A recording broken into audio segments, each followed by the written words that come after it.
when you hear, because of your experience, when you hear the kind of rhetoric coming out of Mamdani, when it, rugged individualism versus the warmth of collectivism, when you see the people he's appointing, he's got a tenant director now who's out there talking about confiscating everyone's property. Because of the experience you've had, because of your knowledge of this, can you believe your ears about what's going on? I know you don't represent New York City, but certainly what happens there affects the entire state, and really, I think, the whole country. Oh, what happens in New York City is going to have a huge impact on upstate New York.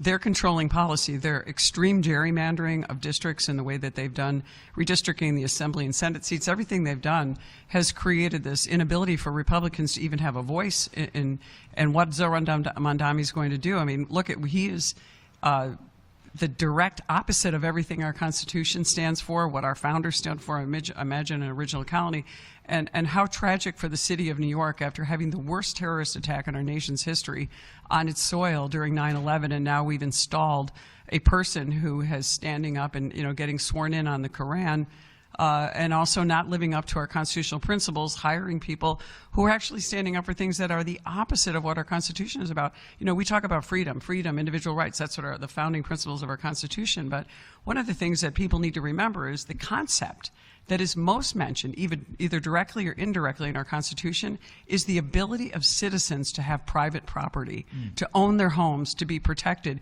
That is the dynamic that we're seeing with this housing director, to saying, well, we're just, we don't believe in private property. It's crazy. I mean, that is insane, and I don't know how. I think Democrats and independents and people out there who are not part of this extreme left need to understand this is your Democratic Party of 2026. If you vote for them, this is what you're going to get, because the moderate Democrats do not stand up to them, and they've allowed this to happen. I know the numbers were low in voting for New York City, but this is the money, the proceeds. A lot of New York State is dependent on the growth and also the wealth coming from New York City, which is going to be completely eviscerated by this guy.